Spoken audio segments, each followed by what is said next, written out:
प्रिय विद्यार्थियों, kinetic energy of photo electrons directly depend करता है फ्रीक्वेंसी ऑफ इंसिडेंट लाइट।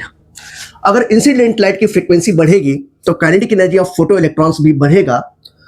ये बात आप ध्यान रखिएगा।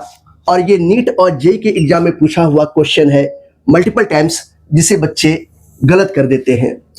And kinetic energy of photo electrons do not depends on the intensity of light. Intensity of light पे डिपेंड नहीं करता है।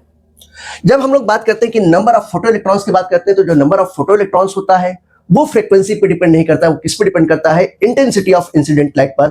अगर इंसिडेंट लाइट की इंटेंसिटी बढ़ेगी तो number of photo electrons, ejected electrons भी बढ़ने लगेगा। ये बात आप ध्यान रखिएगा। अब इसी चीज को हम लोग ग्राफ से रिप्रेजेंट कर सकते हैं, और ये दोनों ग्राफ भी नीट और जेईई के एग्जाम में आ चुके हैं। अगर मैं kinetic energy of photo electrons की बात कर रहा हूं, तो ऐसी कंडीशन में आप देखिए इसका रिलेशन किसके साथ है? फ्रीक्वेंसी ऑफ एब्जॉर्ब फोटॉन्स या इंसिडेंट फोटॉन्स या इंसिडेंट लाइट के साथ है।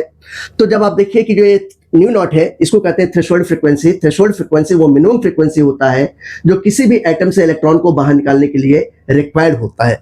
तो जैसे जैसे फ्रीक्वेंसी की वैल्यू बढ़ती जाएगी वैसे वैसे देखिए काइनेटिक एनर्जी भी बढ़ रहा है। ये ग्राफ कैसा है? स्ट्रेट लाइन है।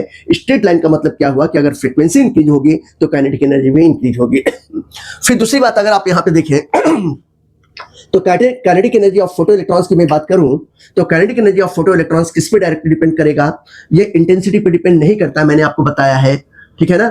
तो ऐसी कंडीशंस में आप देखोगे कि यहां पर ये कैसा लाइन है? पैरेलल लाइन है। पैरेलल लाइन क्या रिप्रेजेंट करेगा कि अगर इंटेंसिटी जो तो हम लोग इंक्रीज करते हैं या डिक्रीज करते हैं, कुछ भी करते हैं, ये लाइन काइनेटिक एनर्जी का पैरेलल ही जाता है। यानी कि काइनेटिक एनर्जी इंटेंसिटी पे डिपेंड नहीं करता है। ये दोनों ग्राफ आप याद रखिएगा, बहुत इंपॉर्टेंट ग्राफ है। Okay, thank you for watching.